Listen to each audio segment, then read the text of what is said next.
ऐसा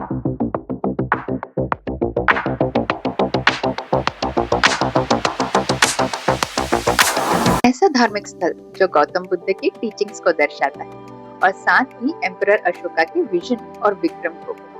एक ऐसा एंशिएंट स्ट्रक्चर जो 3rd सेंचुरी बीसी में बना और आज भी उतनी ही सिंपलिसिटी और मॉडेस्टी के साथ खड़ा है।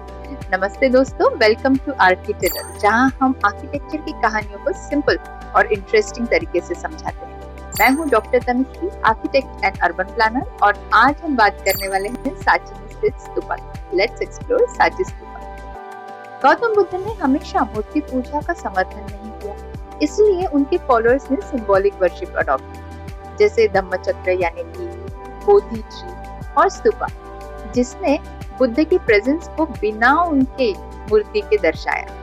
उनके निर्वाणा के बाद उनके रिमेन्स जैसे अस्थियां, बाल फॉलोअर्स के लिए बहुत पवित्र बन गए। इन्हें अलग अलग जगह पर बरी करके मिट्टी, पत्थर या ब्रिक्स, डोम जैसे स्ट्रक्चर बनाए गए, जिन्हें हम स्तूपा कहते हैं। ये डोम एक बीज की तरह है जो अपने अंदर बुद्ध की प्रेजेंस को संभाल कर रखता है।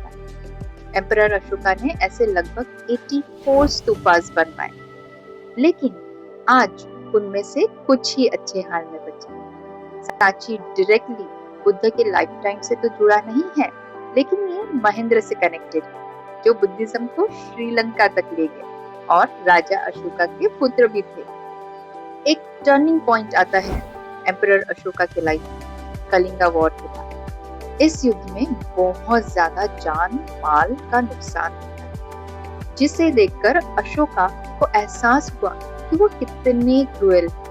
इसी गिल्ट और इंट्रोस्पेक्शन के बाद उन्होंने अपनी सोच बदली और गौतम बुद्ध की टीचिंग्स को अपनाया। पीस, कंपैशन, नॉन वायलेंस, इनकी तरफ वो बढ़ते गए और यही चेंज उनके रूल को रीडिफाइन करता है।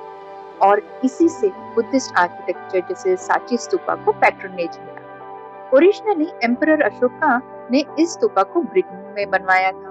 2nd सेंचुरी बीसी में प्रिंस अग्निमित्र ने इसके ऊपर रेड सैंडस्टोन की और एक लेयर ऐड कर दी, जिससे ये स्ट्रॉन्ग और विजुअली रिच बन गया। और साथ ही काफी सारे एलिमेंट्स ऐड हुए, जैसे प्रदक्षिणा पाथ, फेंसिंग, एंट्रेंस गेटवे, जिन्हें तोड़ना भी कहते हैं।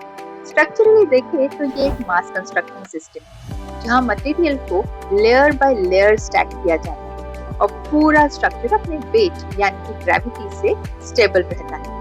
इसका डायमीटर लगभग 36 मीटर है और हाइट करीब 16 मीटर्स है। इसका मेन डोम, जो अंडा के आकार में है, पूरे स्ट्रक्चर का कोर है। इसके ऊपर एक स्क्वायर बालकनी है, जिसे हम हर्मिका कहते हैं। इस हर्मिका के ऊपर में 3 डिस्क है, जो बुद्ध, धर्म और संघ इनको रिप्रेजेंट करती है। पूरे स्ट्रक्चर के अराउंड फेंसिंग है, जो स्टोन में बनी है, लेकिन पूरा डिजाइन वुडन कंस्ट्रक्शन जैसा लगता है।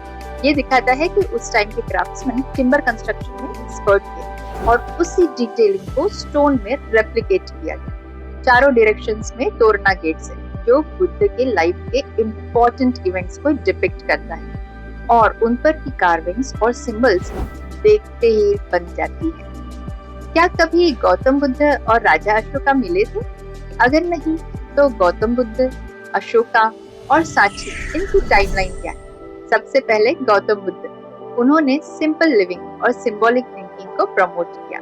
उनके निर्वाणा के बाद उनके फॉलोअर्स ने उसी फिजिकल प्रेजेंस को प्रिजर्व करने के लिए स्तूपास बनाना शुरू किया। फिर आते हैं एम्परर अशोका, जिन्होंने बुद्धिज्म को एम्पायर लेवल पर प्रमोट किया और स्तूपास को एक पावरफुल रिलीजियस और पॉलिटिकल सिंबल बना दिया। सांची स्तूपा इसी फेज का एक मास्टरपीस है, जो बुद्ध के बाद बना, लेकिन उनकी टीचिंग्स का एसेंस कैरी करता है। तो दोस्तों, सांची स्तूपा सिर्फ एक स्ट्रक्चर ही नहीं, बल्कि पूरी एग्जिस्टेंस का सिंबल है। इस स्तूपा का सर्कुलर बेस अर्थ को रिप्रेजेंट करता है, इसका डोम स्काई को और हर्मिका कॉस्मिक सेंटर, एक ऐसा रूप जो खुद बुद्ध को रिप्रेजेंट करता है। अगर आप ऐसे ही आर्किटेक्चरल स्टोरीज को पसंद करते हैं, तो आर्किटेलर_ को सब्सक्राइब करना मत भूलिए।